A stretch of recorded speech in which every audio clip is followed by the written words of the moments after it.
Welcome to Writer Pants on Fire, where authors talk about things that never happened to people who don't exist. We also cover craft, the agent hunt, query trenches, publishing industry, marketing, and more. I'm your host, Mindy McGinnis. You can check out my books and social media at mindymcginnis.com, and make sure to visit the Writer Pants on Fire blog for additional interviews, query critiques, and more, as well as full transcriptions of each podcast episode at writerpantsonfire.com. This summer, I'm adding a co-host, fellow author Katee Robert. We'll be doing a series that focuses on hybrid and indie authors. If you're thinking of going the self-pub route, we've got authors who found success with six-figure sales, as well as authors who are just starting out on the road to indie publishing.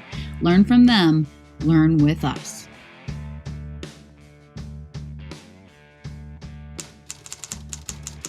Make your pages look professional with Vellum. Margins, headers, page numbering, font, line spacing all happen automatically with every book you create. Generate ebooks for Kindle, Apple Books, Kobo, and others, or deliver a beautiful print book to your readers. Visit tryvellum.com/pants to learn more. Vellum. Create beautiful books. Hi, it's Katee Robert, and I am back on the Writer Pants on Fire podcast, pushing Mindy to chat more. Really, I want to make her open up more and just get into all sore spots. And so I think it's time to talk about your dead dogs. I think we're oversharing, and that's fine. Okay, so yeah, last week we talked about menstruating dogs, and this week, which we do have a guest for you at some point, but this week we kind of teased last week and said that Mindy used to have 2 dogs and now she has 0. This is true. It's a sad story. So I had an Australian Shepherd, and this Australian Shepherd, I think she was almost 20. Her name was Dana. Her name was actually Dana Scully, if I'm being honest. So Dana Scully and I had been together forever. So this cat, sorry, it's a dog. Wow. Okay. You have a lot of cats when you're calling your dog a cat. Oh, God. I had a cat that lived for 20 years, too, though. I had a cat that was 22. I had a cat. Isn't it more common for cats to live it's much common. Super long? It's much more common for cats, yeah. But I had a cat that saw me through pretty much the same time period, but then the dog just kept going. But yeah, I had a cat that I think I got her when I was 7, and I had her until I was 29. Yeah. Wow. So that sucked. Her name was Mercedes. Anyway, because I had just watched License to Drive, and Heather Graham is in it, and she's Mercedes Lane. Yeah. So I named my cat. Oh my gosh. All right. So then I had this dog. I got this dog, and her name was Dana Scully. And she was an awesome dog, and she saw me through a marriage and a divorce, and then a new relationship that lasted pretty much 12 years, and then a breakup and college. Well, no, yeah, my last year of college, actually. That dog was with me through my last year of college. 2 moves, 2 household moves. Books, writing many, many books. So that dog was with me forever. And she was at the point where it was there were multiple times that I thought she had died. So I'd go outside and she'd be sleeping in the sun. And at one point I was positive the dog was dead. I tried to wake her up. I physically shook her and she was not reacting. She was dead. So I texted my boyfriend at the time, because we were living together, and I was leaving for work, and I texted him and I was like, hey, Dana's dead. She's in the side yard. If you would please bury her before I get home, I would really appreciate it. I can't do it. I got to go to work. Right. So she wasn't dead. She was just so deeply asleep that she just wasn't coming up out of it. But the dog wasn't dead. That's crazy. Yeah. So it's he went outside to bury the dog, and she just came running around the corner to greet him, and he was very confused. And so then, so she had kind of pulled a fast one on me a couple of times that I thought she was dead. And I had this experienced the grief, right? Oh my God, my dog died. Right. Well, so one morning, and I go outside, and I have 2 dogs at the time. I had Dana and I had Brutus. And I'm like, Dana, and I'm getting everybody around, and no Dana. Like, she just doesn't show up. And she basically was so old that she would go outside, find her spot where the sun shone, and just lay down. And she wasn't there. And I'm like, oh shit, she wandered off to die, because dogs do that.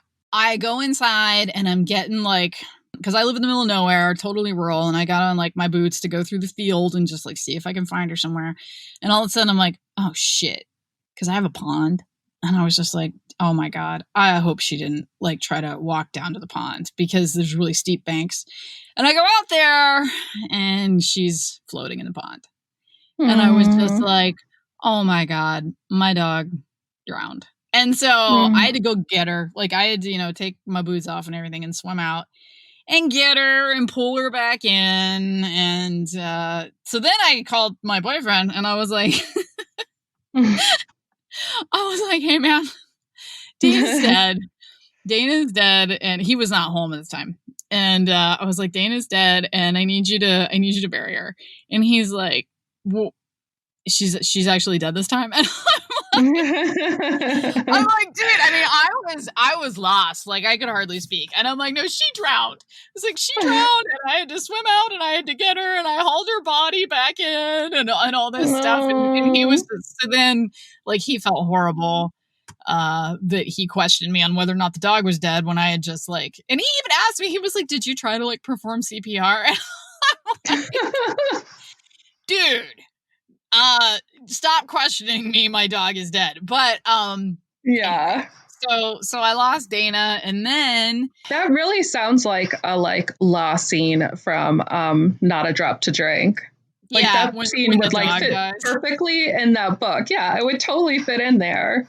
Yeah, except the mother probably wouldn't have let her have a dog, but no, exactly. Well, but if it was a good guard dog, then that's acceptable. You got to earn your keep. Yeah, that's true. Yeah. That's how I feel generally. But when you've earned your keep for 17 years and you're starting to slow down, I'll let that slide. But yeah, yeah. So my other dog, Brutus, good boy, great boy, pound doggy, had him for 10 years. He was older, so was he the big dog? He was bigger.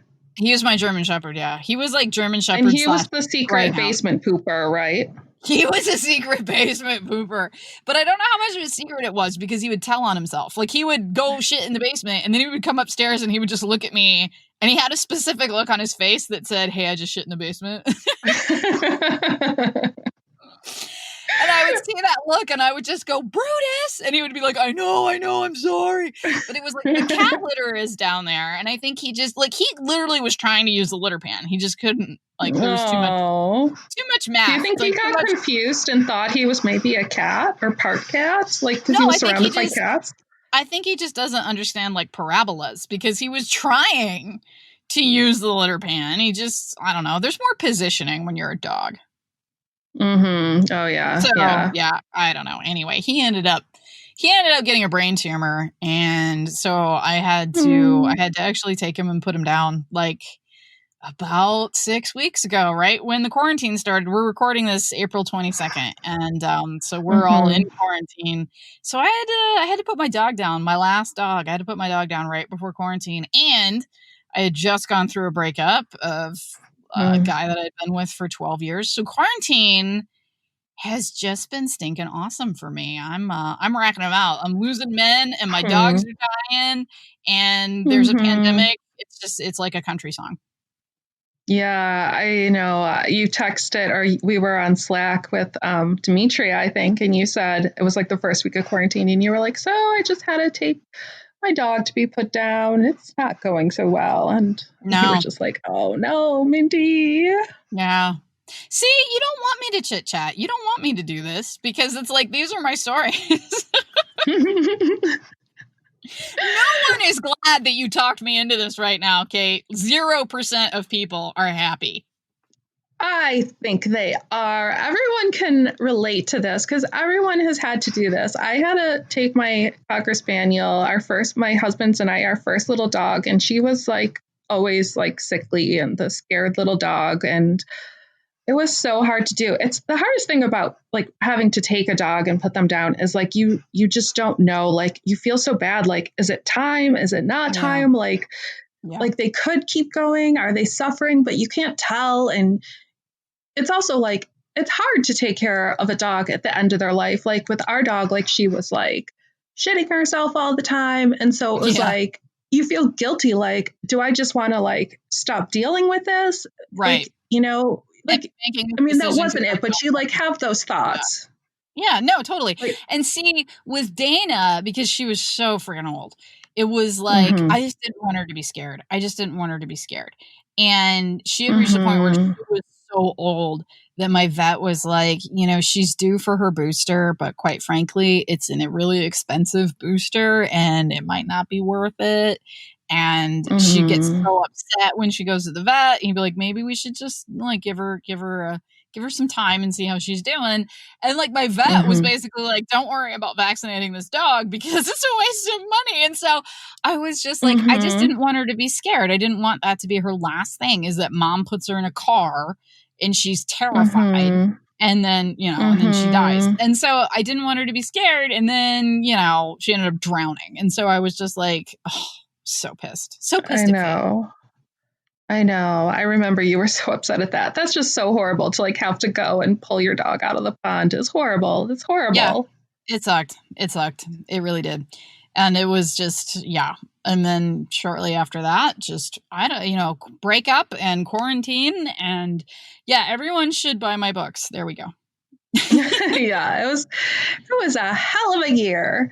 I feel like really I feel like you're one of those people who like shit happens to them more than others, but maybe not. I can never tell if it's just like some people are better at telling stories and just, or if like, do you feel like crap happens to you? Like the first thing I remember about meeting you the first time was you said, I could only see out of one eye. No, I could only hear out of one ear because my eardrum had ruptured, right? No, you were in the middle of your eye surgery. Oh, shit, that's right. No, that is something that is just like freaking bizarre. Okay, so... like I remember you kind of like looking at me kind of like winky, like you would kind of like then close one eye to like focus and... yeah, no, that's true. That did happen to me. So I would assume this has never happened to anyone. With my first advance for a book, I decided I was going to give myself the gift of sight because I had been wearing contacts and glasses since I was in like 5th grade. And I was so tired of not being able to see and having to find my glasses or put in my contacts first thing in the morning. Cause I was like legally blind. Like it was bad. And, so I was like, I want LASIK. So I go to get LASIK. I actually, my vision was so bad that at one point when I had first gotten married, the first time, I had a puppy. It was when Dana was a puppy. So here's a puppy story. Oh. Dana ate my glasses. And I couldn't wear contacts at that point in life because I was in college and I had like really abused my eyes and slept with my contacts in, and they wouldn't let me on contacts anymore. Like they'd red flagged my little file and it was like, she isn't responsible enough to wear contacts. Oh my gosh, that's horrible. It was terrible. So I had, glasses and my dog ate my glasses and I was literally stuck at home. I couldn't leave because I can't see well enough to drive. Did she eat them or did she just chew them up really bad? She consumed parts of them. And so it wasn't something I could reconstruct.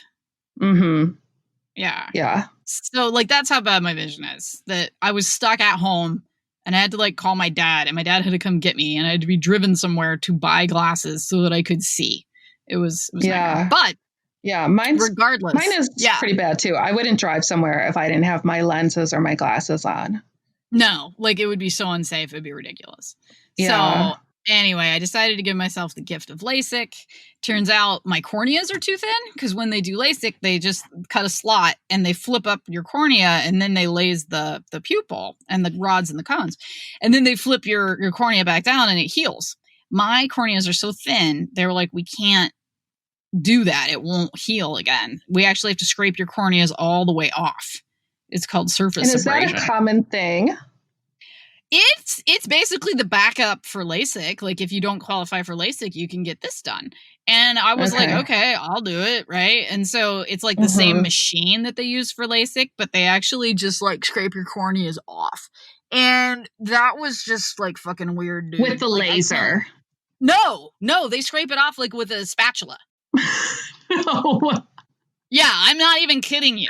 Like they literally, like you're laying there. They give you Valium, right? But you have to be awake. Like a spatula or a scapula? A spatula is like what you use to flip pancakes. I feel like you went to really a janky eye center. No, I went to like a really expensive one, which is what makes this so fucked up.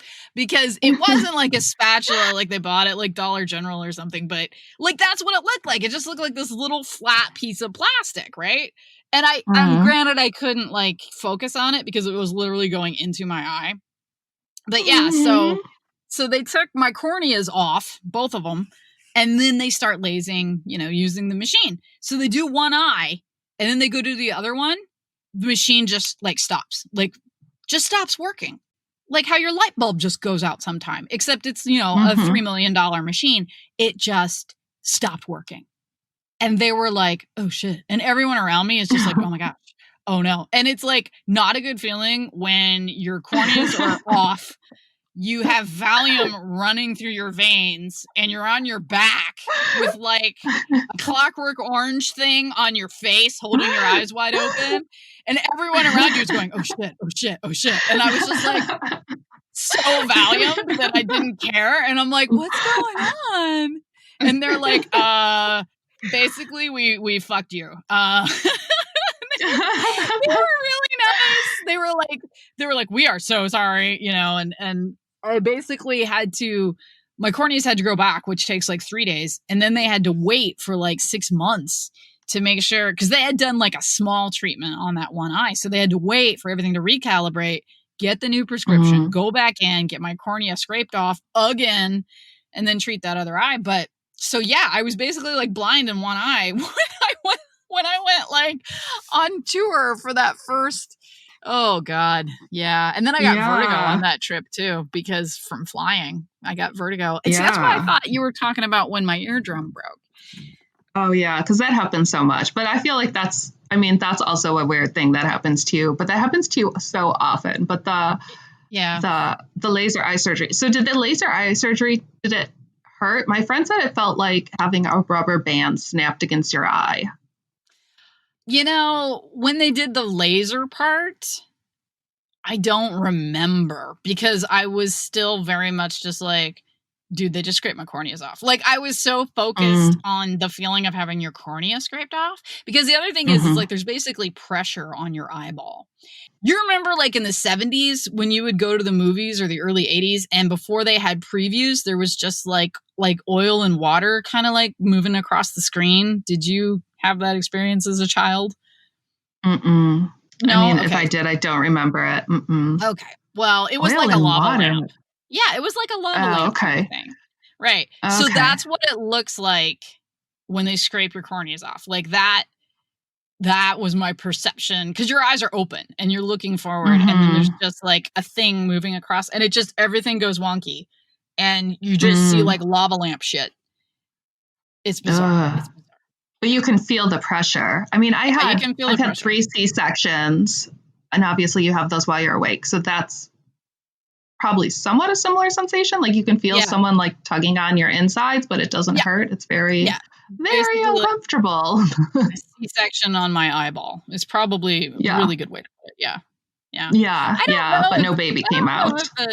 No, I did not have a baby out my eyeball. No, that didn't happen. What's more painful or uncomfortable, having the eye surgery or having your needle face treatment? Because I really do want to get the needle face treatment. The needling freaking hurts, dude. The eye treatment, I would say the needles are more painful. And just so people know, Mindy and I are, we both turned 40 last year, a week, like 3 days apart, 4 days apart. I'm the 19th, you're the 18th, dude. We're like 1 day apart. A day apart. That's crazy. Yeah, so we're very into skincare, and I sort of got you into it. The student surpassed the master because you just like leapfrogged ahead of me and like started doing all these treatments, and now I just like ask you about them and like I'm jealous. Yeah. You were like, you can buy this cream, and I'm like, or I can get my face punctured over and over with a needle. That's what I'm going to do. Yeah. I did the BBL first, which if you Google BBL, it's going to tell you Brazilian butt lift. I did not get a Brazilian butt lift. And if you ever see my to-do butt list. Yeah, like you'll know if you see my butt, it'll be very clear that no Brazilian butt lift has been done. But it's like broadband light therapy. And that I really liked. Like that was cool. Because it just like basically burns off your age spots. Yeah. And they don't come back. That's like, it's not something that has to be redone or. It's maintenance. It's maintenance. So like I'm gonna get it done like once a year now. But I really liked it. And then the thing I'm doing right now, which I'm in the midst of because I bought like a package, so I have 4 treatments, is the micro needling, where they basically just puncture your face over and over and over. Damages your face, but it makes your skin produce collagen in order to heal, and it just like tightens up your skin. And it does work. Like I would never say that it's not worth it, but it's expensive and it fucking hurts. And so like when you're right in the middle of it, you're laying there thinking, I am paying you a lot of money to basically actually torture me. But they give you something, right? You can get something. Or they give you laughing gas. I didn't take it for the first pass because I was like, I'm tough. And so I did it without for like the first pass. And I think they do 3 passes. And so she started the second. And since my face had already been punctured repeatedly with like basically a Brillo pad of nails, I was just like, it already hurt. So then they started doing it the second time. And I'm like, I'm out. Bring me the laughing gas. And then once you had the laughing gas, it just didn't hurt. It just felt like it still hurts. You just don't give a shit. Like that's like, to me, I've never had laughing gas. Laughing gas is awesome, dude. I mean, I've never had it. Have you ever had any painkiller? I've never.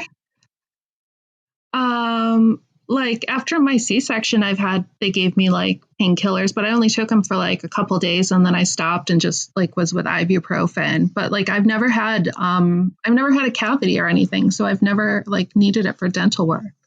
Oh geez. Yeah. See, I've gone under and been in medical situations so many times. I got Vellum in the vein one time. That was interesting. I had to swallow a camera.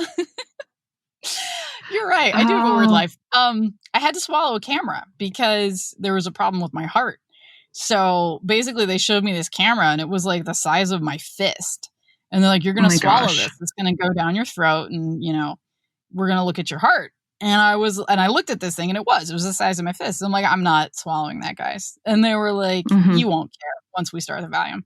And it was like, IV drip Vellum. And I literally just went, like, it's ridiculous. And so it's like my experience with any type of situation like that is like you're still aware and you still feel everything. Like I could feel that camera moving around inside my sternum. Like I could feel it touching my breastbone, like moving and but you just don't care. Like you have better things to think about. And I don't know what they were. I couldn't tell you even at the time what I was thinking about. But yeah, when you're in an altered state, you're still, in my experiences, you're still aware and you feel the pain. It just isn't relevant, if that makes sense. Is it almost like you're floating above yourself, like watching? No, I've never had an out-of-body experience. It's mostly just, like, it literally just explodes your euphoria. And you're just so happy it doesn't matter that someone just shoved a camera down your throat or, scraped off your cornea or broke your eardrum. Yeah. So you have had an interesting life. And this isn't even talking about the time you texted me and Demetria and said, I put my hand through a glass door today. I did. That was a cool one. I have an amazing scar from that one. And it was so cool though, because I could see there's a split second when you are very badly injured There is a split second where you don't start bleeding yet. If you've been cut by something that's super sharp, for one thing, it doesn't hurt because it severs all the nerves immediately and you actually aren't in any pain. But you also don't like bleed when you're right away. shaving your legs and you cut yourself and you're like, oh shit, did I cut myself? Oh, it's not bleeding, I guess. And then it starts to bleed and it's like, oh, I cut myself. And you put your leg back in the water and it burns. Yeah. Right. So I did indeed put my arm right through like a plate glass screen door from the 1970s. And in a moment of like physics gone crazy, right? Like it was just like crazy. Like I just like straight armed this door and it came back and I wasn't being aggressive. I just like my flat palm just hit that door at exactly the right angle or whatever that it just shattered. And then my arm went through the hole. And then I watched this huge piece of plate glass just literally swing and think to myself, that's going to fall straight up guillotine style on my arm. And I have all of these thoughts, but not quickly enough to pull back. Like, you know, your mind works so fast and it falls and it slices me open. And I look down at my arm and I had this beautiful moment of clarity before it bled where I could see inside my arm and I could see. Oh, that's horrible. Oh, it was awesome. It was so cool. I could see the muscles and I could see the tendons and I could see like as soon as it opened, like the fat just like rolled back and I was just like, wow. And then drip, drip, drip, drip, just blood all over the place. Like it was crazy. Yeah, that was a good one. We should always start talking about my bodily injuries. I am so squeamish. My daughter has had her molars and back teeth have started coming out, her baby teeth. And she is like, so like, as soon as the tooth gets loose, she just keeps working it. Like she just can't stand to have the loose tooth and she keeps working it. And she wants to like, tell me like, Mom, I have this tooth. And it's like, go tell your dad. I don't want to hear about it. It grosses me out so much. I don't know. I'm super squeamish. I'm just so squeamish. Like if I looked and saw the insides of my arm, I would have face planted on the glass and probably slit my throat because I probably would have passed out. It's so, I have no ability to deal with that stuff. I was incredibly intrigued. I even had a moment where, you know, I was like flicking my fingers and watching the muscles like flick right before it started bleeding. I had that opportunity and I was like, this is cool. At the same time, beginning to bleed out at an enormous rate. And then I ended up like, I was dating someone at the time that drove me to the ER. And I had, in the meantime, just bled all over everything. Like it was bad. And I texted my mom and I was like, hey, just so you know, I'm fine. I am perfectly okay. I'm being driven to the ER right now. Could you please go over to the house? Because there was glass all over the place. And I still had Brutus and Dana at that point. I was like, can you please go over to the house and clean up the glass? Because I don't want the dogs to, you know, step on it and get hurt. And so my mom's like, okay, you know, like I grew up in a farming family. People getting stitches is just not news, right? So I had played it down anyway. Mom goes over to the house. So we live really near each other. So like 5 minutes later, I get this phone call. She's like, Mindy, it's like, you are not okay. You should see the blood. And she showed me, like, she took a picture because I had stood over the sink for like half a second, just rinsing it just to see how bad it was. And there was like a coffee cup that had been sitting in the sink to get washed. And it was literally like full of my blood. And my mom was like, dude, you are not okay. Yeah. And I was like, so I'm fine. She's like, I can track your progress through the house. It is not hard. And I'm like, yeah, but I'm okay. And I'm fine. I have a great scar. I'm not surprised that would fascinate you. My other earliest memory of meeting you in person was you being very excited to tell me in great detail all the awesome research you'd been doing about lobotomies. Like you, that and sheet wrapping, because you were writing a Madness So Discreet, yeah. Yeah. And so you were just like, oh my God, I'm loving this information about lobotomies. You were like, it's fascinating. Do you know what they used to do? And I was like, you were just like so excited about it. And like, you just wanted to tell everybody, like, you were like spreading the good word of lobotomies to everybody. Like, I'm not an easy person to love. At least Well, my squinting dating at me record. with one eye. Yeah. And I wonder why I'm single. Okay. So who's our guest today? Katee. Katee Robert. Katee Robert's coming on today to talk to us Yes. about writing sexy stuff. Yes, and she is so great. I stalk her on Twitter, so I'm going to have to let her know that. And you should stalk her on Twitter too, and Instagram, and all the places, because she's really so fascinating, and she's such a cool person, and talks about a lot of really interesting stuff. Her writing and knitting and life. Awesome. All right, let's get Katee on. I follow Katee on Twitter, and you're very active on Twitter, and you're very funny on Twitter, and super interesting. Is that your favorite form of social media? I feel like people who are on social media a lot, you feel like you know their whole lives, but it's all you're holding stuff back. You know, you're showing people what you want to show them. So I don't know. Do you want to talk about Twitter? Instagram's my favorite just because it's consistently mostly happy. You can, go look at pretty pictures like of books or pets or food or whatever. And so that's kind of my refuge when like the rest of social media gets too intense. Mm-hmm. But I really enjoy Twitter for the most part in just like the little rapid fire conversations that happen, and feels very organic in a lot of ways, that you interact with people that you wouldn't necessarily interact with otherwise.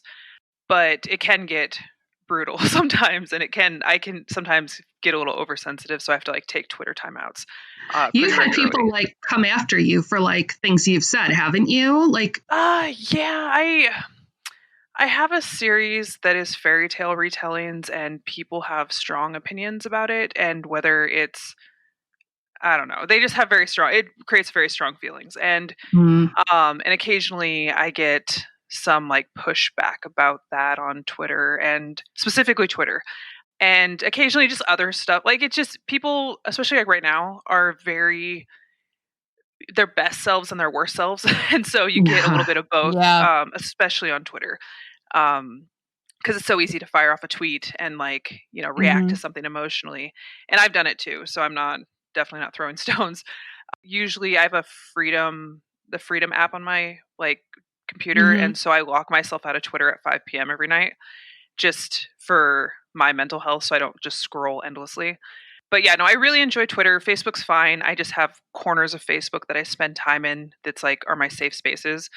So I don't spend a lot of time on like my actual timeline. And then I really enjoy Instagram just across the board for the most part. You can just look at pictures. You don't necessarily have to see the comments. Whereas Twitter, I honestly, as an author, and I'm not a big author and I don't have a ton of followers, but I do have a fear of like someday accidentally saying something and getting like at the bottom of one of those like Twitter dog piles where like every single person like piles on and is like, yeah, you are stupid. Like, how could you do that? Like it happens all the time. And I see it happen to other people. And I'm just like, oh my God, I think I would be scarred for life. I would go and live in a cave. I struggle because I see people that I know and that I like and that I absolutely know are good people. Twitter is not an honest or best representation of ourselves. I used to be on Twitter like quite a bit, and I have a decent following there, and I think it does work as far as like marketing and promotion. Maybe it does, I think, or at least it does in the YA sector. But I tell you, I went through a breakup like about 6 months ago, and I just pulled back from everything super hard. I was just done. I crawled in a hole and died for a little bit. And when I came back out, I was just like, dude, this is stupid. Like, I don't enjoy this. I'm not having fun. I don't end up getting anything out of this experience. The only thing I get out of it is knowing who's in trouble today. Yes. Like, I've taken like months and months off Twitter just for that reason exactly, is because sometimes it seems like Facebook is what it is, Instagram's all happy, and Twitter's just screaming all the time. And and there are good corners of it, and there are really good interactions. But yeah, it can be really fraught, like, for sure. And it's daunting at times that just anybody can just like come out of the woodwork and like show up in your mentions and just be awful. And you almost can't engage with that because then it can create one of those dog piles, like authors behaving badly and now you're the asshole and everybody has going to have an opinion about it. I feel like everybody's social media is curated to some extent, and I try to just be a positive representation of, like, not without struggle and not without, like, I have stuff that I struggle with and I try to be honest about that because it's not fair to be like everything's awesome all the time. But I also don't want to dwell in that too much just because I am a purveyor of escapist stories and that's what I want out of my content, and so that's what I try to put out in the world. I grew up and I still live in like a super, super, super small town. Like we graduated, I think 68 kids last year. And so early on, like in high school, I told one of my friends who would get upset, like people be talking about her or whatever. I was like, dude, this is where we live. If there's something that you're considering doing and you wouldn't want your mom to know, don't do it because everybody is going to find out. And so that is kind of my rule on Twitter too. If you wouldn't say it to your mom, about your mom, or in front of your mom, don't say it. And that has helped me out a lot. Like when I'm ready to fire something back, is like, would my mom be upset with me for this? Yes. So, just that, like you're saying, that pile on and the attacks, it's exhausting. I've seen enough of them to be like, oh, I'm out. Because of some of the negative experiences I've had on Twitter has really changed my feelings on, like, is this worth, like, being angry at this author I don't know over, like, that they did this thing or said this thing or published this thing. Like, most of the time now it's like, I'm just going to go back to, like, my corner of the world and, like, not comment on this because it has nothing to do with me, not my circus, not my monkeys. I mean, sometimes I occasionally do get pulled in because that mob mentality is very intoxicating, even when you're trying to be good. But I try really hard to just stay positive. You do seem like you really do use it, though, to connect with your readers, and you post about your books a lot, and also you'll post excerpts. You had an excerpt the other day that I scrolled across that was like for a daddy romance, and I was like, that is totally something that I think is icky, but then I was reading your excerpts and I was like, oh my God, I may have to read this. It was really strangely hot, and I was disturbed and was like, I got to talk to my counselor about this. Well, it's funny because that book is solely exists because of Twitter. Because I shot off a tweet, like I had read Nikki Sloan put out books that have this complicated relationship with his father-in-law. After reading that series, I was like, do I like father-in-law stuff? Like, I don't think I do. I feel like I really don't, but apparently this particular scenario is okay. And so I fired off this tweet, just like mostly joking, but the response of it kind of prompted me to be like, well, maybe I'll just sit down and see if I can write like some of it, like, because it's not my normal kink or whatever. And then I wrote the book in a week. So it's definitely, that experience was solely because of like Twitter and social media, is that I even wrote that book to begin with. And so, some good positive stuff does come out of it. It's definitely not for everybody. 100% not for everybody, but it brought me a lot of joy in the middle of like this crazy pandemic. So I hope it brings some people joy who read it too. That's awesome. So in terms of like marketing and promotion and just like discoverability, are you using Twitter to connect and to interact, or do you think it's useful as a marketing tool? I feel like Twitter is useful in more word of mouth. I sell more books for other people, like that I enjoy, that I'm talking about on Twitter, than like my own books. I don't think like the actual promotional tweets that maybe were really popular like 5 or 6 years ago, I don't think that they work. I think people just scroll right past them. So if you're engaging in like a really organic way, that can help, but it's hard to know. Like, I have no way to track that one way or another. So I can't say definitively. Yeah, I would say like I've seen your recommendations too, and they always feel, it doesn't feel like, oh, my friend, asked me if I would tweet her book. Like, it always feels like I read this book, I really enjoyed it. Like it feels honest. It doesn't just feel like I'm doing somebody a favor. And I think that's what everyone's looking for. You do want to hear like, oh, someone loved this book, and this is why you should read it. Yeah, when I feel like, because I do a roundup at the end of every month of like the books that I read and finished, and I only put books in there that I enjoyed. Like, I don't talk about the books that I didn't like because it's life's too short and they're my peers and I don't want that like karma. I try really hard to make sure that I have read and finished and enjoyed any book that I'm recommending, just because there is like a level of trust there that I don't want to like violate. That's what readers are really looking for. And it's obvious that you're also a reader as well as a writer. And so I think other readers respond to that. I have been in a massive reading slump just because I don't know if it's the environment, if it's being stuck at home or what, but I haven't read anything I liked in a while. It is killing me because it makes me less creative. Like, it's hard for me to write if I'm not getting any enjoyment out of reading. Yeah, I actually, through most of March up until like the last week, I didn't finish like 6 or 7 books, and it was not the book's fault. It was just like I could not settle down and just read. Yeah. And then I read that Nikki Sloan series, The Filthy Rich Americans, and just it blew me away. And like I read like 3 out of 4 of the books like in individual one sittings, which I never do, and kind of broke my slump a little bit. But her stuff is great and amazing, and like she's a master, but it's not necessarily what I normally read because I write in a similar like types of stories, and so I don't like to read what I'm writing. But those books just like completely blew me away and like re-energized my like I'm ready to read again. But it took a month to get there.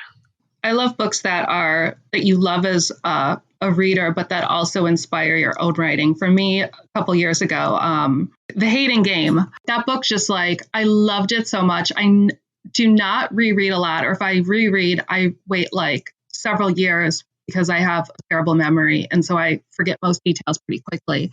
But this book I reread like 4 months after I read it the first time because I just needed that like shot of like happiness in my brain. And I was like, I want more books like this. And I ended up writing a romantic comedy because I was like so inspired as a reader and a writer by that book. Today's episode of Writer Pants on Fire is sponsored by Jupiter Organic CBD Drops. Jupiter offers the highest quality CBD oil worldwide. 100% USDA certified organic and made in small batches, Jupiter is self-care and stress relief in a bottle. 80% of Jupiter's customers are creatives, especially writers. Jupiter helps them to feel more creative by quieting their busy minds and removing stress from their daily lives. And every purchase comes with free shipping, free returns, and a 30-day risk-free trial. If you don't love Jupiter, you get your money back. Visit getjupiter.com now and use code WRITER to get 10% off your entire purchase. Let Jupiter put your stress on silent. So I want to talk about what you think does work for marketing. And we're talking about the indie market here for my listeners. We've been talking to a couple of different indie authors, and everyone is saying that social media doesn't necessarily work, which honestly is a relief to hear. Weirdly, I have an incredible amount of interaction on my Facebook page. Like, I don't want to go back to talking about social media, but for some reason, my author Facebook page is like super trafficked. So I just keep putting pictures of my cats up, and that seems to be what works. But when it comes to actually like marketing, an author that we had on earlier said that she doesn't even put any money most of the time into paid ads. She said she just relies on her mailing list. So where do you land on that? I only have one paid ad that runs like consistently. I have a free novella for a Menage series that I wrote back in 2018 that it's just perma-free, and it's like a $10 a day ad, and it just performs consistently enough that I get a nice trickle in that I earn my money back and then some. I haven't found a way to replicate that, probably because I don't really have any other free books currently, and I don't know what works. I mean, I wish I could say I did. I have, because I started traditional and back in 2012 when there was like certain things that you knew you could like plug in the algorithm and like get a result. And now it's a lot more depends on the author, depends on the genre, depends on a number of factors completely outside our control. Yeah. And so most of my success in indie has been just through word of mouth, which I do not know how to replicate. No, that's something you can't. Yeah. Yeah, I mostly what I do is I have a pretty active Facebook group.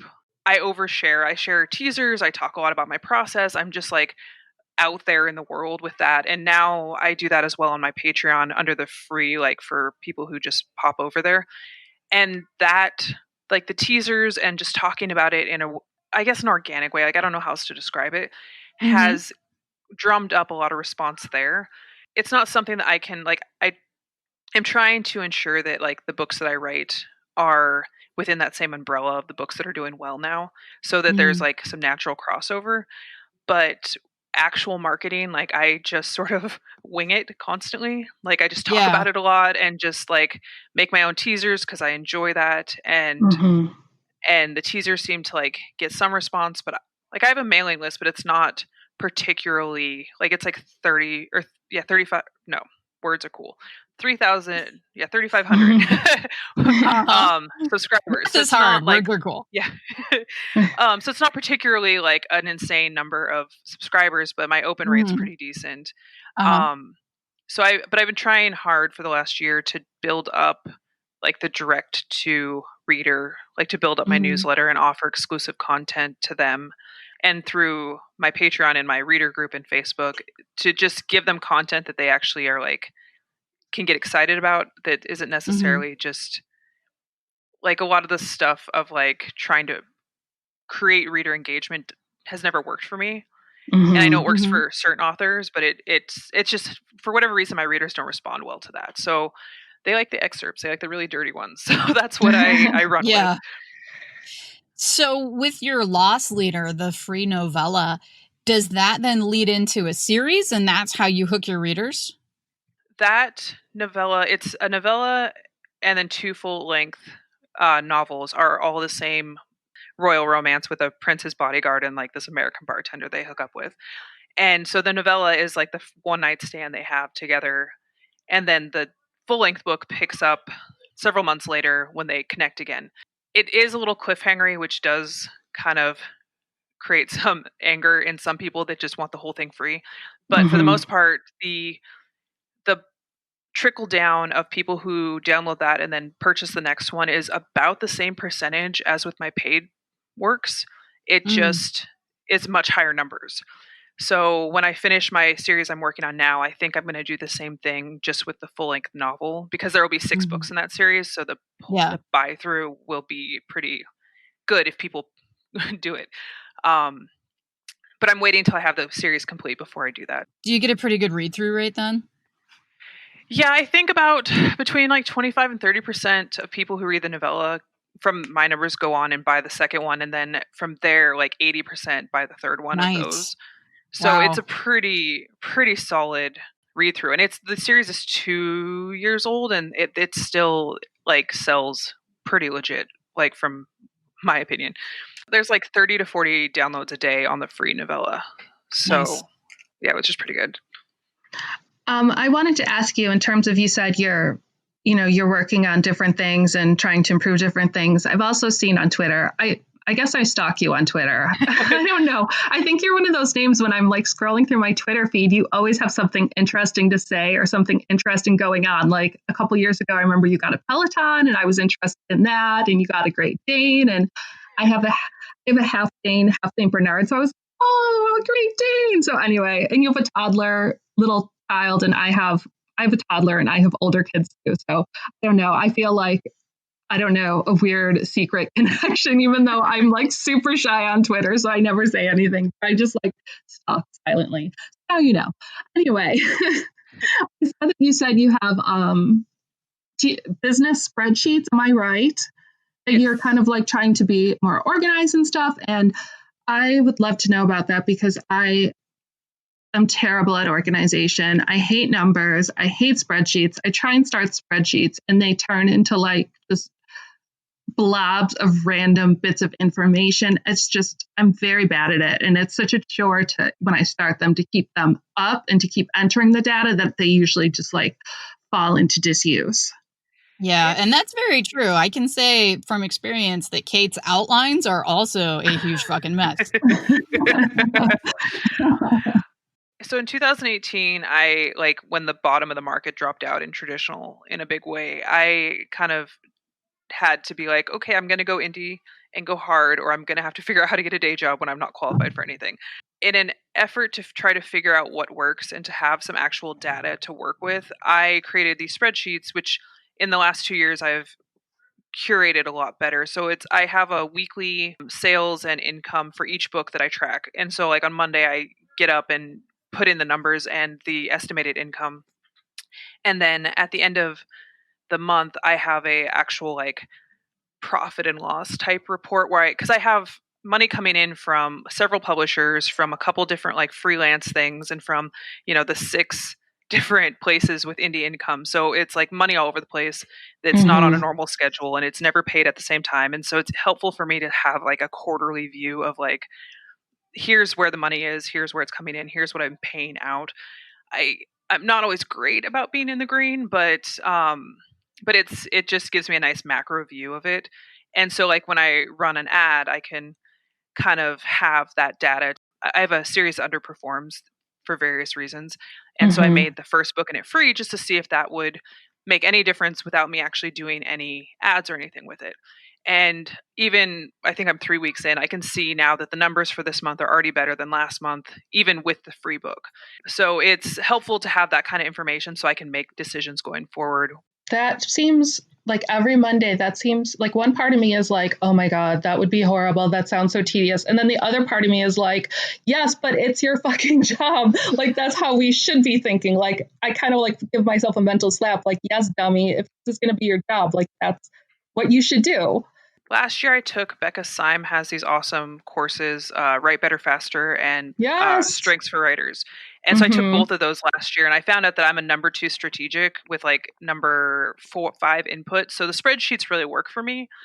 But I can freely admit that they might not work for everybody. Because sometimes some people, they just stress out and like, but it pleases me and it's like a treat to pull my numbers. So that's kind of how I've been consistent with it.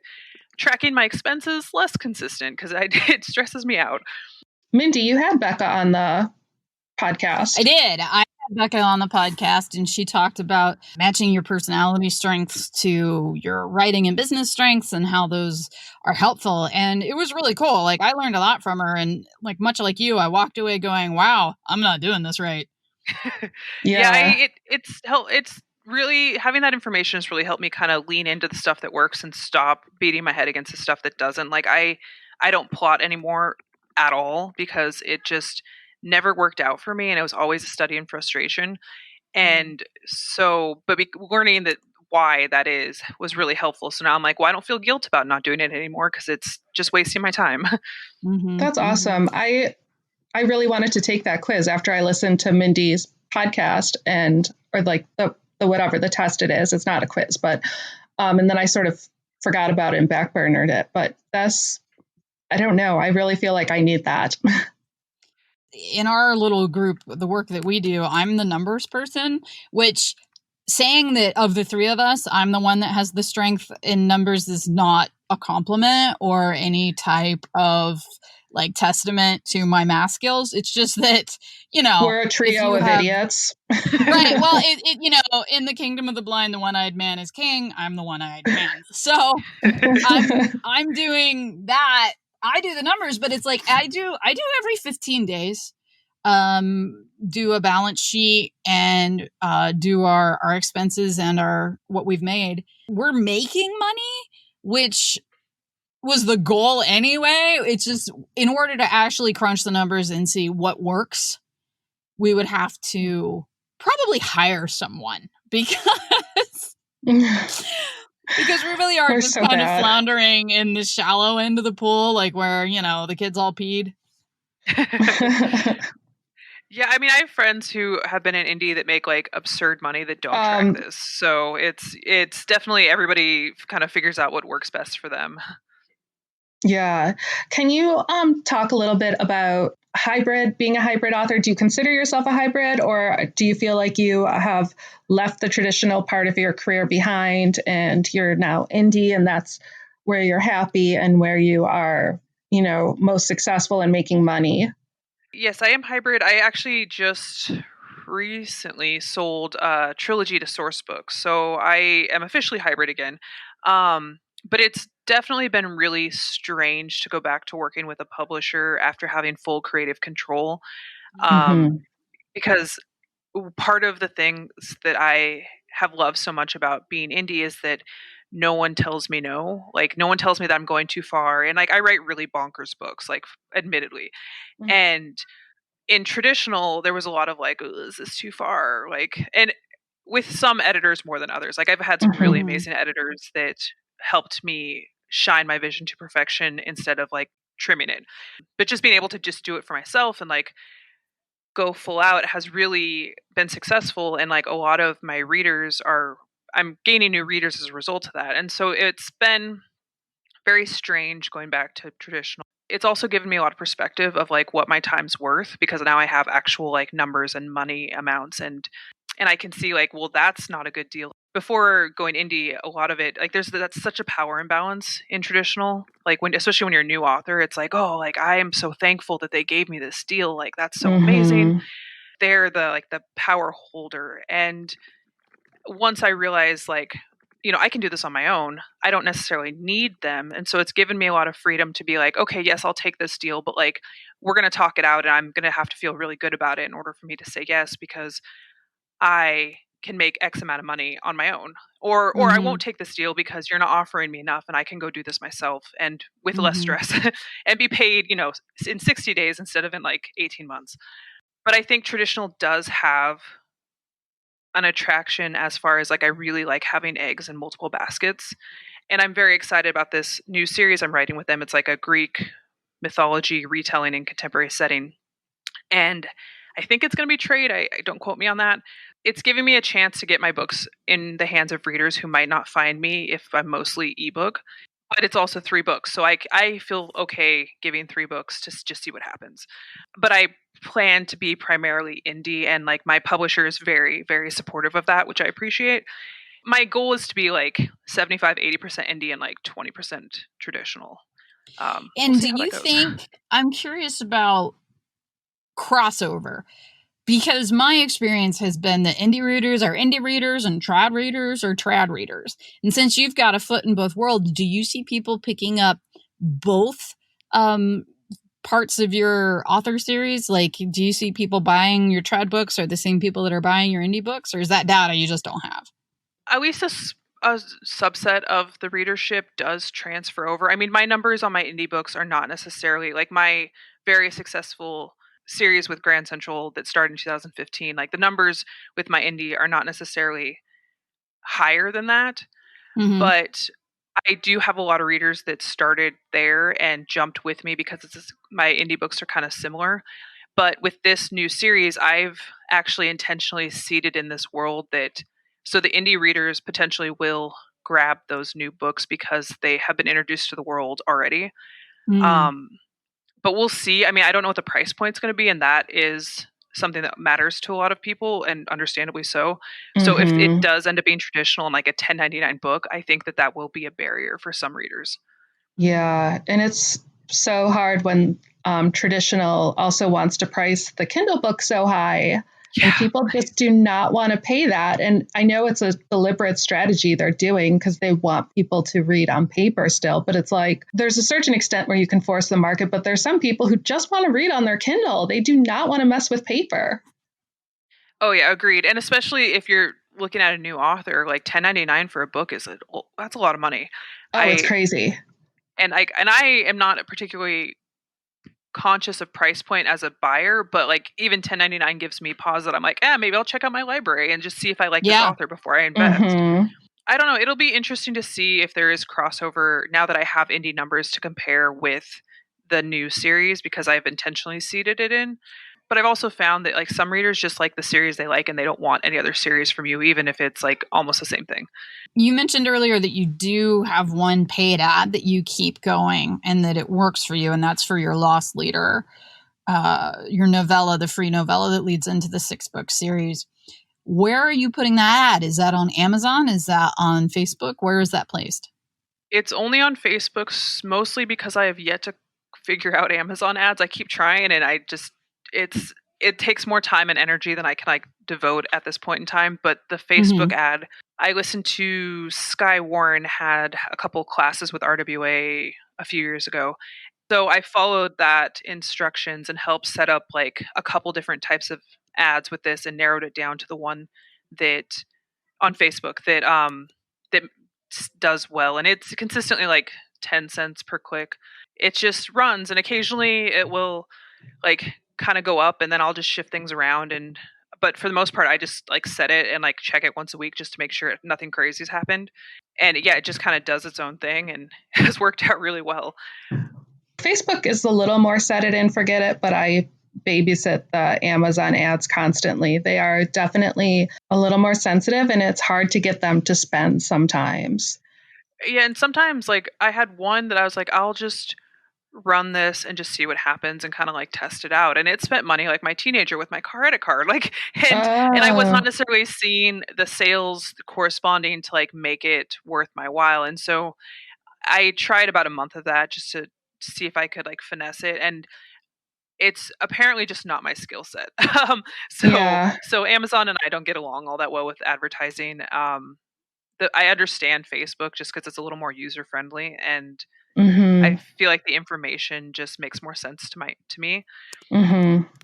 Yeah, well, Amazon is difficult because they hold back so much information from us, even though they know everything. So that's a little frustrating. So you're a full-time author, right? Like this is your realsy job. Yes. So can you talk about a little bit being a full-time author and how you balance that with your life, and maybe even how you're balancing that right now with, I assume your whole family is home. Are you guys all healthy? Has COVID-19 come to visit you? No, we've been all healthy. My husband is technically out of work, but is doing a side job out in the middle of the country by himself, so it's fine. But yeah, we've all been healthy. We're on, I think, week 6 of self-isolation. It gets a little hairy. I invested in some noise canceling headphones, and they've been saving my life. But yeah, I've been full-time author since 2012. I am a creature of habit, and so I, through trial and error, have discovered that my best focus hours are in the morning. And so I get up and write in the morning until approximately noonish, depending on, like, I do it in 15-minute sprints just because my 4-year-old is very needy and vocal. And so I can usually keep him occupied for 15 minutes to just like do the thing and, do those sprints. And then until I hit my word count. And that's very hard to work in. I could see some people saying like, I couldn't do that, like 15 minutes and then to like have your concentration broken and then to jump back into it. I mean, that's difficult. It's one of those things that, again, doing that strengths finder stuff with Becca Syme because I'm a number 1 activator. So it's like that initial push to do an action is like really rewarding for me. So doing that over and over and over again with 15 minutes, I don't know. I guess I've just trained my brain to do it. It would definitely not work for everybody. And I have a playlist. Very much a mom thing. Yes. It's just, well, and I don't know what I'm going to do when he goes to kindergarten and I suddenly have like the entire day. Who knows what'll happen then. So I am very deadline focused, and I figure out when my deadline is and then reverse engineer my word count just so I have the data because I'm a data freak. And so then I just hit that deadline every day, and I just intentionally don't schedule writing on the weekends. So if I do it, it's just bonus. And what is your daily word count generally that you are aiming for? It's usually about 2,000 words a day. Last year I wrote over 600,000 words, and I think I hit 5,000 words a day on like 2 days. So it's just like the little bite-sized chunks that just make a big difference. Writing is kind of like my self-care. It's like the thing I do for me. And so luckily I've been very fortunate that in this time of intense stress and anxiety, that writing is like my escape. And so I haven't had too much struggle with that. It's just enforcing my family to respect the time, because they normally don't see it that much because they're at school or at work or what have you. And so, but I mean, they've been pretty good about it for the most part. And especially because when my husband was declared non-essential, it's like, well, we're a single income household, so here we go. And the financial side of things can get really hairy. Like 2018 was really rough because we had the boom in 2012, and then like around 2015, 2016, like everybody's income started dropping. And I think mine like halved like 3 years in a row or something crazy. And that's why I went indie, is that I have a little more control, and I'm making, 70% instead of like 25. And I can pump out the book, like, cause I write really fast and pretty clean for the most part. And so I'm able to like release quite a few books a year without having to worry about like the quality being negatively affected. And how many books do you typically put out in a year? I think I average about 6, but they're like 60 to 80,000. They're not particularly long books for the most part. So I'm not writing, 120,000 word books, like 6 of them. Like that's a lot. Right. It's just, they're nice, like perfect bite-sized books that like a $4.99 price point for the most part. And isn't that on the higher end a little bit for indie? Like I know the last author we talked to, her books were more like around 40,000. Possibly. The thing is I know a lot of indie authors like that $2.99 price point. So $2.99 is what I guess if I had 40,000, it'd be $3.99 because I just am trying really hard to bounce back from that 99-cent thing that we had for a while there. And most readers will pay up to $4.99 without blinking, especially if they trust you as an author. And I feel that my work is worth that. So I don't feel bad charging $4.99 for like a 70,000 word book. That's kind of part of it, is that I want to make sure that the story's worth my while to like get out and put out at an appropriate price point that's not going to like hamper my like perceived value. Pricing is all over the place for indie. And so if you could talk about that for a little bit, because you mentioned the 99-cent thing that you had to recover from. So could you talk about that? Because I know there was a big wave where that's what everybody was doing, 99 cents. So can you talk about the pros and cons of that?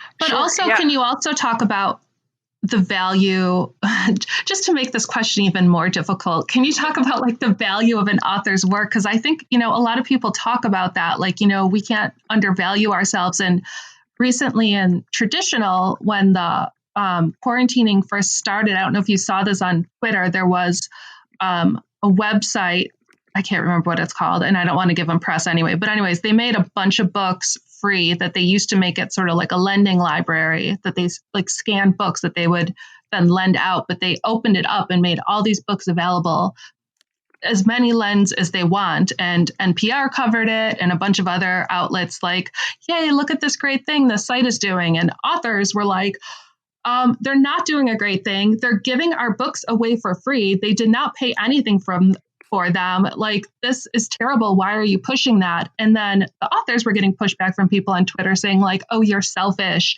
You should be happy someone's reading your book. And it kind of blows my mind how many people have that feeling about it. The whole like for exposure. I have a pin somewhere that, because this similar conversation is often had in like, I knit in like the yarn industry.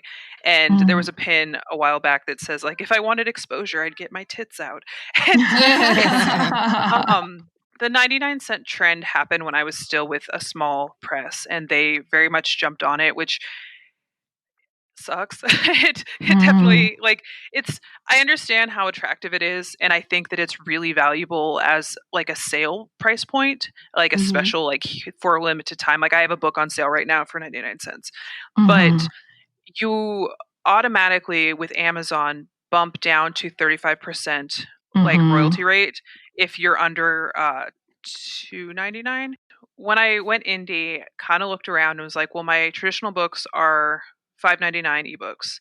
And so my readers are obviously okay with paying that. It's so competitive out there, and a lot of people feel that they can get an edge by having lower prices, but I have not seen that to be true necessarily. Like there are things that can give you an edge. I don't necessarily know what they are, but I don't think the price point, like it might get somebody to one click, but it won't necessarily make them like sit down and read your book or buy the next ones. And I can't survive on 30 cents a book, like forever. And I can say anecdotally, we just had a release and we tried a 99-cent release for a new book to see if it would work. And it did not get us anywhere. And all our pre-orders were like, put pennies in our pockets. So it kind of sucked. Yeah. When it's such a crowded marketplace right now that the things that make you stand out are not necessarily the price. And people who will pay $3.99 don't blanket paying $4.99. And I mean, once there's a threshold for that, of course. Right. But I just refuse to be apologetic about like charging that. Like I had a conversation with an author friend recently that they were like, well, you should put that price at like $2.99 because that'll really, bring in people. And I'm like, yeah, no, I'm good. Like I would rather take a little bit less sales and get the higher royalty rate and then potentially have like, a reader that actually reads it and enjoys it and potentially buys the next one. And I haven't actually had pushback on that at all, which I think some authors fear that they'll get readers that are like, you're selfish and charging too much. And it's a personal choice that every author has to make for themselves. Like I don't do Kindle Unlimited.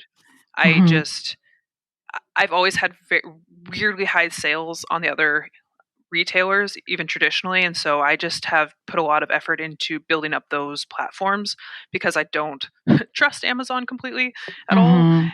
And I also am very vocal about like, if you can't afford this, like go to your library because I still get paid for those.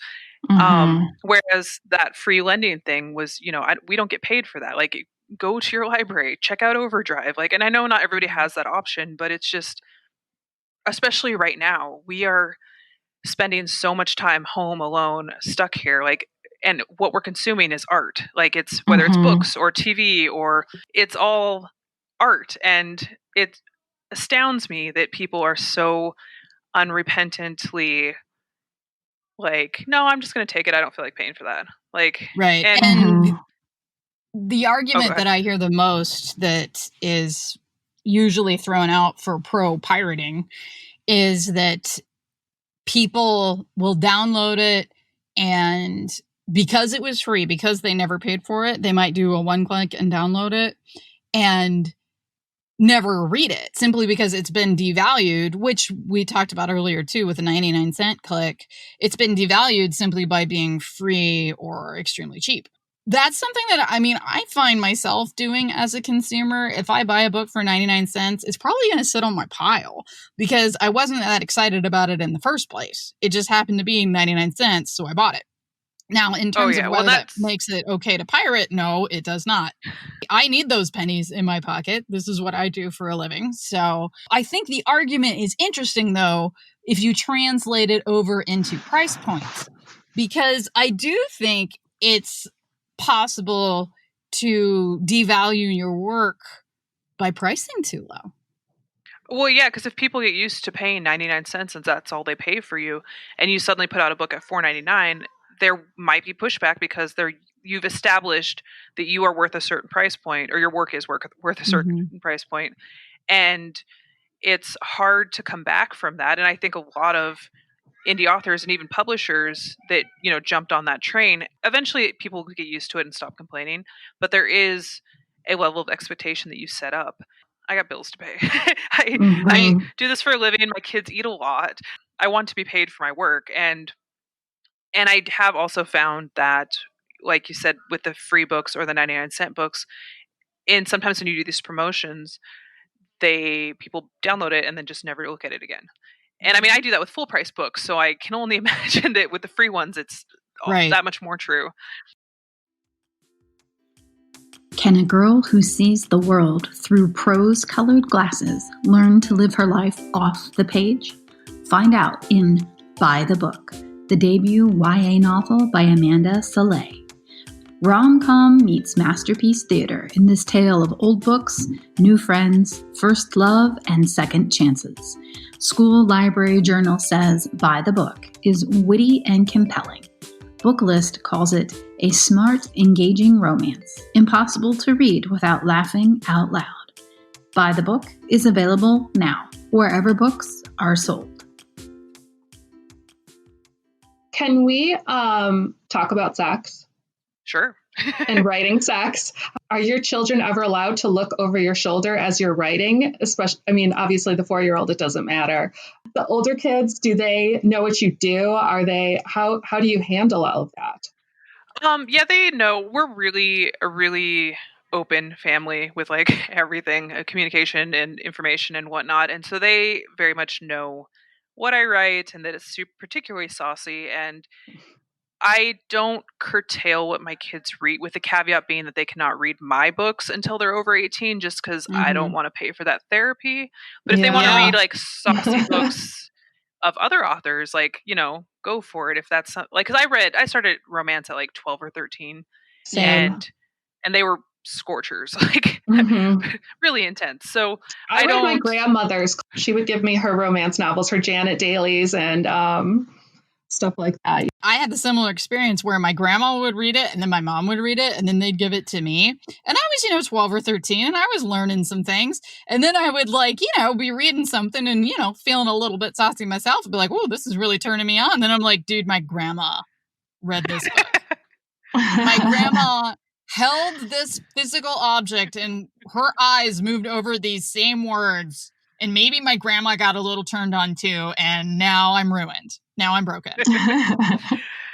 My mom was always a big thriller reader. And so she read Iris Johansen and I would read her books. But then I went to the library and found her historicals, which were, I recently went back and reread some of them, thinking surely they weren't that saucy. I just felt like they were saucy because of my age. Nope. They were really, really hot. As an adult now, and then of course because I'm 41, but when I was in my 20s and my late teens, all my expectations were blown. They talk about porn with dudes, but I'm telling you, we got the same problem because it's I was I'm not rolling around on the floor so completely lost in this physical experience that I roll too close to the fireplace and my hair catches on fire. No, that's not going to happen. It's that I have never had that experience. So I don't know. That's just an aside. Yeah, my mom sat me down and she's like, read what you want, but understand that sex will not change a man and he will not change how he feels about you if you have sex with him. And I was like, oh, okay. Mom. I think that romance novels can be really helpful in just, even if they're so over the top, it still is prioritizing female pleasure. And that is something that we don't see in a lot of media. More now than we used to, but it's still very male gazy. And so I think that can be awesome, but it's definitely above and beyond reality in a number of ways. Yeah. I don't know if it was so much the old ones, but I know newer romance novels, the sex scenes are very female positive and there is a lot of focus on him pleasuring her. It's not just about him.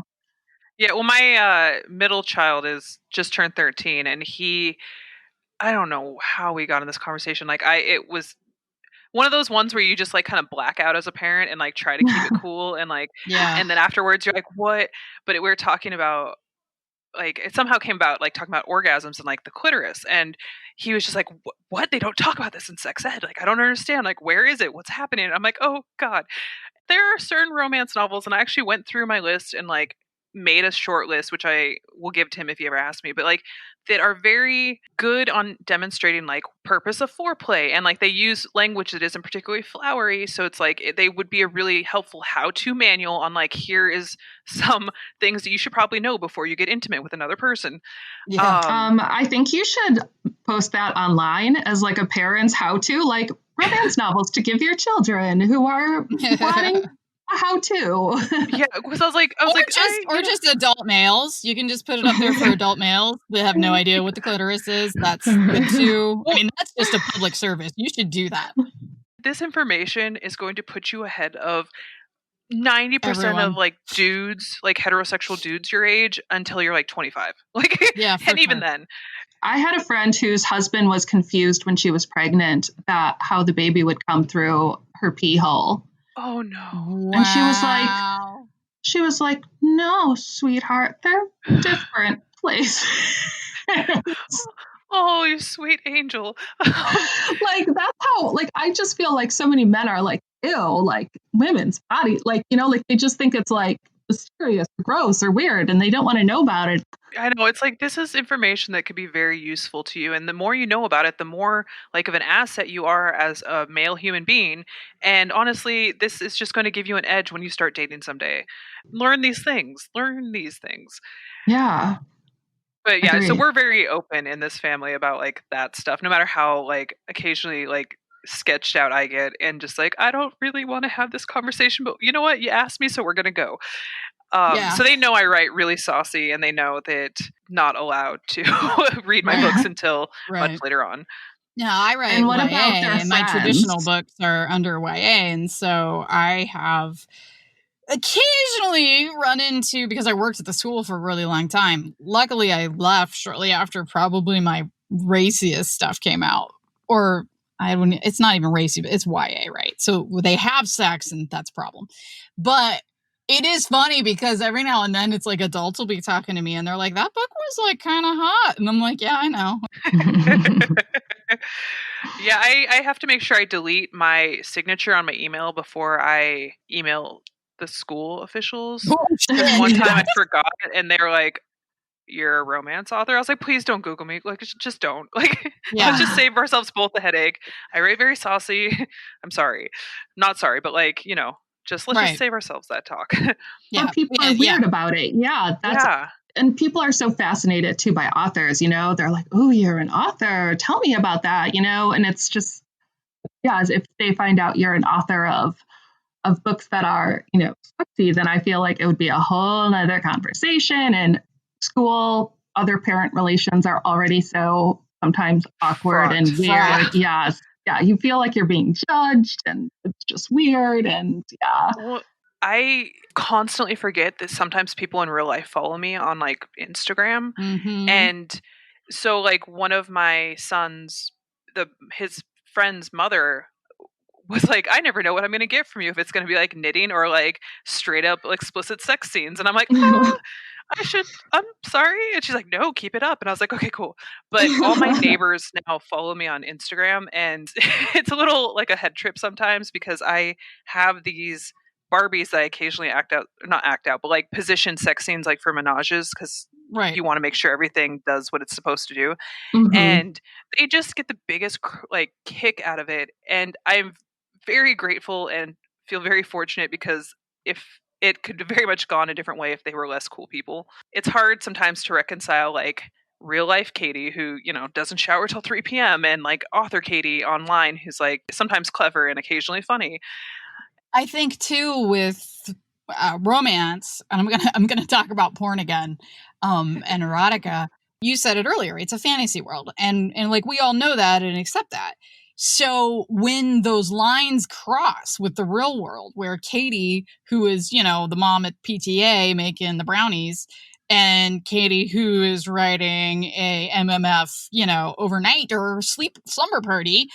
It's two different things, and people have a hard time when those things intersect. And I had to laugh. Like, it's not funny, but at the same time, it was like pretty amusing to me. I had a student who graduated, a female student, really pretty, went to Hollywood, wanted to be an actress. And of course, it didn't work out. It never works out. And so she ended up in a couple of porns, but like real, like low rent shit porns.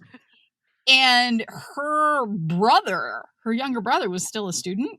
And so it was one of those things where, like somebody found out she was in a porn, and all the guys are like, oh my God, I'm going to watch that. I always thought she was hot, right? And then they go watch it and they were like, I don't feel well. Right? Well, because it's the familiar and like, right, because it's a person that they know and that they know her brother, and when they're watching various things be performed upon her body, they're just like, like they were turning it off. And I would overhear conversations because I worked in the library, and I would overhear students like when they don't know that you're in the stacks, and it was like sweet, and in a way, they were like feeling very protective of her, and they were just like, man, I didn't like that when he did this. And I was just oh, you guys. I mean, this is a good lesson for you. My ex-brother-in-law is about 4 years younger than me, and we are occasionally still in contact, and he had read not one of my particularly saucy books, but like one of the earlier ones. And he's like, I can't read your books. He's like, I just hear you in my head and it makes me kind of uncomfortable. Yeah. And I was like, that's fair. That's very fair. My eldest, because she knows I'm writing a female book for the last book in my current series. And she's like, I really want to read that one. I'm like, yeah, when you're 18. Like, if you would like a female book, I will happily, like I have a ton of them, whether like YA or like romance, but you can't read mine. Like not yet. Yeah. My mom like has a problem with my books anyway, so I don't really talk to my mom, so it's kind of a non-issue. But when my grandma was still alive, she was like, I'm really proud of you, but like maybe you could write books that were a little less like, sex and a little more like Jesus. And I was like, oh, grandma. Thank you for the support. Sometimes friends remind me like, hey, the whole not all press is bad press, and a lot of people, like these people that have the unfortunate being on like the wrong side of a Twitter mob. Yeah. A lot of those people that are angry are buying their books just to hate read. And so absolutely, it's like who's laughing all the way to the bank? All you have to do is get off Twitter and it's like they're not even talking to you. Now, as a traditionally published author, I have a goal to be banned. And it has not happened yet, because when you get banned and you write for teens, people are buy that shit like cocaine. I mean, they love it. Believe me, I think I just am not read widely enough yet, because everything, all of them, at least 3 of them are easily bannable.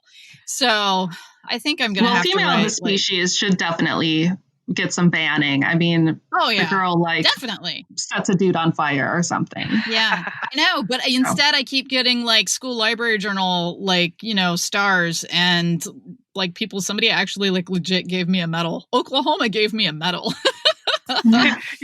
Thank you, but also it's like I cannot get banned. I don't know. I always tell everybody, they're like, well, what do you think it would take for you to get banned? And I'm like, it's simple. It's female masturbation. Yeah. If I put that in a YA book, I'm done. And also very famous suddenly. That's kind of a sad statement, but very true. I'll have to figure it out. I mean, I don't want to write a whole book about that. I feel like that might be but hey, we are all stuck at home. So maybe, oh my God, Kate, that's my next book. That's your next book. You're just feeling inspired. Your way through the pandemic. That's what's up. You can be like, I researched this subject heavily during the COVID-19 quarantine. I was researching. And everybody can be like, what's your process? And I'm like, for writing or like what? I'm really hands-on with the research. I like to get in there. Yeah. Don't ask questions you don't want the answers to. I will answer you, and you will blush. Oh my gosh. Okay. So we've had you for about an hour. We should probably let you go. But thank you so much. Great conversation. Oh. Yeah, thank you so much. I'm so glad that you were willing to do this. You are so interesting, and you have so many great things to say. Well, I had fun. This is fun. Thank you for inviting me. Writer, Pants on Fire is produced by Mindy McGinnis. Music by Jack Corbel. Don't forget to check out the blog for additional interviews, writing advice, and publication tips at writerpantsonfire.com. If the blog or podcast have been helpful to you, or if you just enjoy listening, please consider donating. Visit writerpantsonfire.com and click Support the Blog and Podcast in the sidebar.